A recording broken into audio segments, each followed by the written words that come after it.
Coming up on this edition of Heart and Soul, we'll have you singing the blues with some young talents honing their skills at Chicago's most famous blues club. It gets to me, and the music also gets to your heart.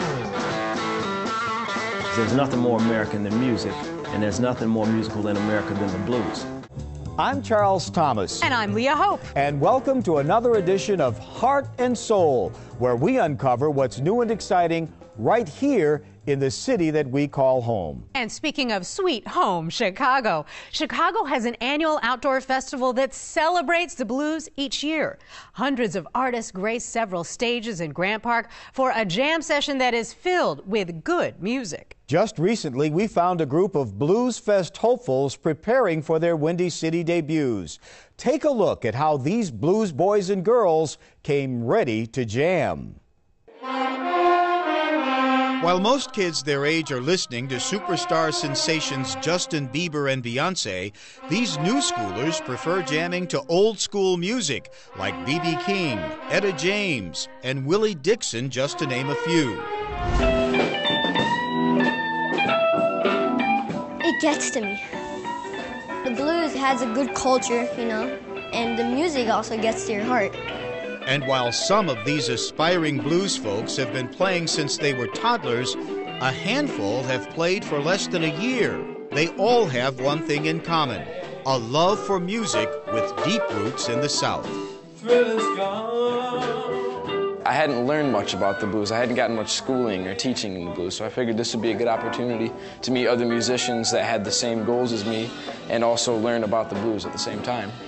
These musicians, who range in age from 7 to 22, recently traveled to the Windy City for a camp that was designed to keep blues music alive. 71 kids from as far west as California, as far south as Texas, and east as New York landed here for the chance to jam with their peers. I love music a lot. I'm not sure I'd pursue that full time, but I definitely want to incorporate it into whatever I'm doing and hopefully teach others, because I feel like music is something that, you learn something and then you give back to someone else.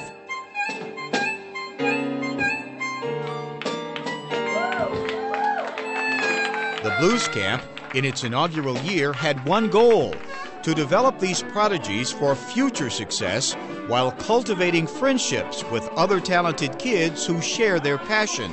Are you ready? Are you ready? I wanted to have a place where kids from all colors, all backgrounds, all parts of the world, where they can come together and they can be, one, they could be kids, two, they can play the blues. So when you have these kids get together now, where you have these 9, 10, 11, 12-year-old kids playing with kids in their age group, they can secretly assess themselves and say, hey man, I really am good. Or they may see a skill that they don't have that you have, and then they learn. In order to be accepted, students auditioned for the week-long camp that was held at Columbia College of Chicago. What does a good musician do? What does a good musician do? Listen. Give yourselves a round of applause, y'all. Known around town as the 21st Century Blues Man, Mr. Jones teaches the blues ensemble at Columbia College of Chicago and also works with BluesKids of America, an organization he founded that partners with schools around the United States to preserve the rich history of blues music. We're going into schools, we're doing festivals. A lot of times we do stuff just to do it for the blues, as if the blues is our little baby. There's so many young kids, but it's neat because they're such accomplished musicians already. They formed bands, participated in workshops, and learned music theory, style, and performance from some well-known artists on the blues circuit. You ain't nothing but a hound dog. I had no one to do this for me when I was growing up, and it just makes me feel good to see that we can get kids to continue our legacy. Each day of the camp, the students were faced with practice, practice, and more practice until it was finally showtime. If I don't practice and I just waste this gift, I'm gonna go nowhere in 5 years. If I really work hard in this and practice and really be serious about this, then I could go a lot, really far. On the final day of camp, these future headliners made their way to Buddy Guy's Legends for a chance to make their own history. From the youngest to the oldest, these tweens were ready.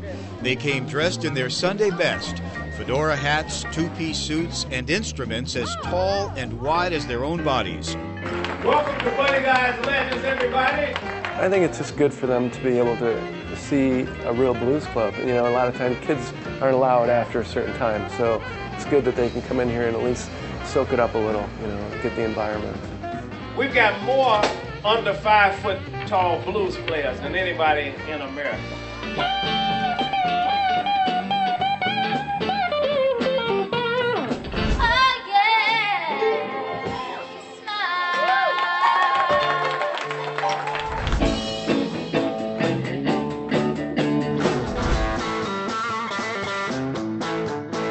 There's nothing more American than music, and there's nothing more musical than America than the blues. It's just unbelievable because they haven't been taking music lessons for a whole year, and here they are already at Buddy Guy's and singing with Jimmy Reed's daughter. It felt exciting, and I think I did good, and my brother did good too. So I'm proud of myself, and my brother should be too. There are not that many kids that share his passion for the music. This is a special place for him, so I was happy for him. It's a thrill because I always wanted to play at Buddy Guy's, and finally to have it be done. You know, it's a nice feeling. Now those are some talented kids who really know their way around their instruments. I think we need to get their autographs now before they hit the big time. That's the end of the show. Thanks for watching. Now, we'd like to leave you with the Blues Kids. See you next time on Heart and Soul.